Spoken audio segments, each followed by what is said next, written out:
Piling ho natin sa ating linya ng komunikasyon ang kinatawan mula sa Las Piñas City, si Representative Mark Anthony Santos. Magandang araw po sa inyo. Happy New Year ang aming pong pagbati. Maaari ho ba na mapag-usapan yung ilang mga paksa hinggil dyan sa mga inaasahan natin sa Kamara de Representantes? But by the way, si Bombo Dennis Hamito po ito. And together with me, si Bombo Jaira Hangayo. Nais po naming malaman kasi yung mga update, yung assessment nila lang siguro muna doon sa naging takbo nitong 2025. And of course, yung mga expectations natin comes yung resumption ng mga session dyan sa ngayong 2026 sa Kamara de Representantes. Please go ahead po, Representative Santos. Bilang isang bagong mambabatas, napakataas ng ating expectation sa 2026. At of course, babatiin ko muna mga kababayan natin, lalo-lalo na dito sa Las Piñas, na ang isang manigong bagong taon. As we head into 2026, hindi sapat yung pwede na eh. This year needs to be about real results, real accountability, and real progress for our people. Yung number one kasi tingin ko yung reforma eh. Mas stronger reforms in public service ang kailangan natin. Mas malinaw, mas mabilis, mas patas. Of course, ang bumulaga sa atin yung talagang grabing graft and corruption na ngayon ay nagiging balakid sa pag-unlad ng ating bansa. Tingin ko, a tougher stand against corruption. Wala nang palusot, wala nang sacred cows ang dapat siguro. And bago natin makalimutan, kasi ang mas apektado dito yung pamilya ng mamamayang Pilipino. So dapat, number one, better access siguro sa healthcare, education, and yung mga livelihood programs.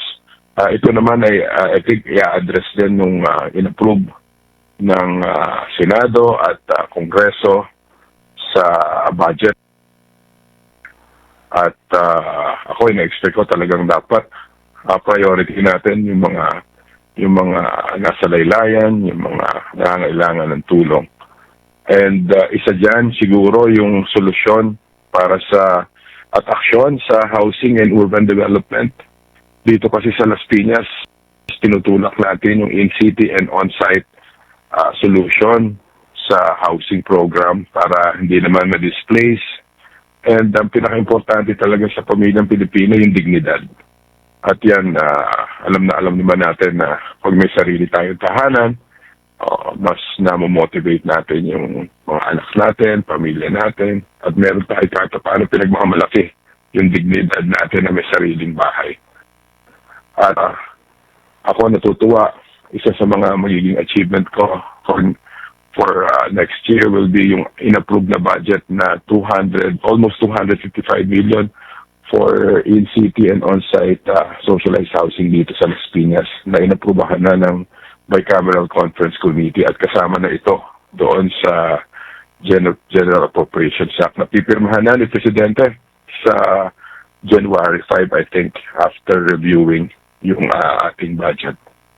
And besides that, siyempre yung kailangan natin yung modern, smarter and modern infrastructure. In fact, dito kailangan na matapos yung LRT-1 extension dito sa Las Piñas Station, yung Las Piñas Station, at yan tinutulak natin na bago matapos ang termino ni Presidente, maitayo na yan dito for mass transportation and to solve to alleviate the traffic problems dito sa Las Piñas. And yung higher accountability din sa mga ahensya ng gobyerno at mga opisyal. At yung mga tingin ko, hindi magde-deliver, should step aside, di ba? Kasi dapat tulungan natin si Presidente sa problema ng bayan. And importante din, at nakikita ko rin yung dapat i-empower din natin yung mga kababayan natin. At aktibong mamamayan siguro, yung hindi natatakot magtanong, mag-demand, at magpanagot. Oo. So, isa lang ito sa mga sa aking mga wish list for 2026 bilang isa. Ayan, no? Mukhang nalagom na po ninyo, no? Yung mga expectations and of course, yung nakalipas po ng mga ginawa po ninyo mga, mga isinulong na mga programa. Anyway, ang akin hong katandem dito si Bombo Jaira ay may ilang punto pa rin na nais pong maitanong sa inyo, Congressman. Si Bombo Jai? Representative, sa usapin naman po ng consumer welfare, kamusta naman po ang inyong pagpapaimbestiga sa ilang water at power concessionaire na madalas na ireklamo ng ating mga consumer? Naitanong mo yan kasi alam mo naman nakadalawang privilege speech na tayo patungkol dun sa pagdurusa ng mga mamamayan natin tungkol sa supply ng tubig. At na-refer na yung ating resolution at yung privilege speech natin sa Committee on Good Government para maimbestigahan na ang water utilities din natin. Hindi lang water utilities kasi may mga kasamahan din tayo dito. Lately nga, nag-increase pa ng 25 centavos yata doon sa mga probinsya, yung mga sinusupply na kuryente din. So, ang trabaho talaga ng Kongreso is in aid of legislation talaga na para maimbestigahan ang mga water utilities. Hindi lang water utilities, lahat ng public utilities kasi it is imbued with public interest. At kailangan, medyo mahina ang consumer protection natin dito. Kasi nga, ang mga utilities na yan, talagang talay tubo lang ang iniisip nila eh. Kasi when you're into public service and public utilities, dapat ang priority talaga is matulungan ang mga kababayan natin. Hindi lang panay tubo at negosyo. Kagaya ng nangyari ngayon na bigla na lang binenta yung prime water sa isang kumpanya na wala man lang konsultasyon, lalong-lalo na doon sa mga mamamayan at yung mga local water district, local governments. At yan, hindi lang ako nag-iisa dyan. Isusulong natin yan hanggang sa Kongreso. I think they will schedule a committee hearing na to investigate yung mga nangyaring transaksyon dito. And at the same time, maproteksyon na naman yung mga kababayan natin kasi kahit ibinenta mo ito, ano ang magiging garantiya ng mga mamamayan natin?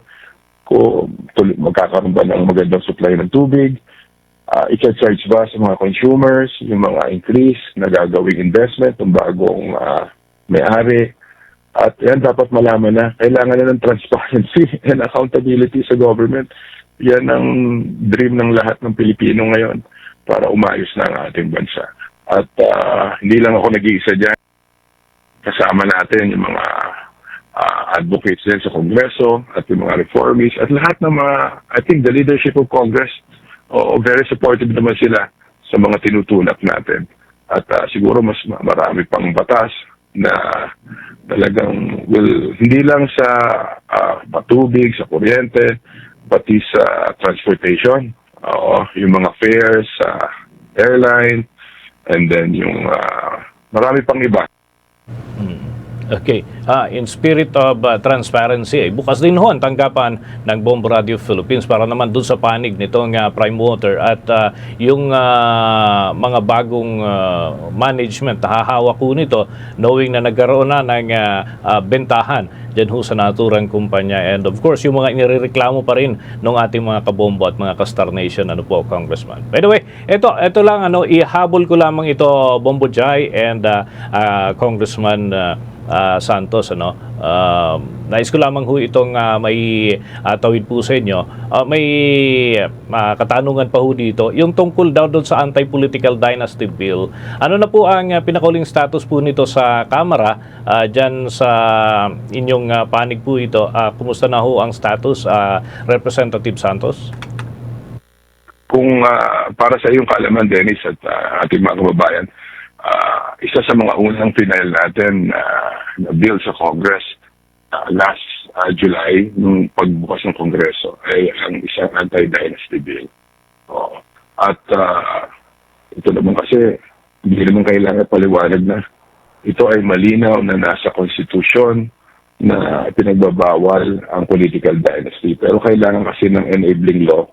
So, mandato ng Congress at no other than the leadership of Congress, si Speaker Bonji D, si Majority Floor Leader Sandro Marcos, have authored already the anti-political dynasty bill in Congress.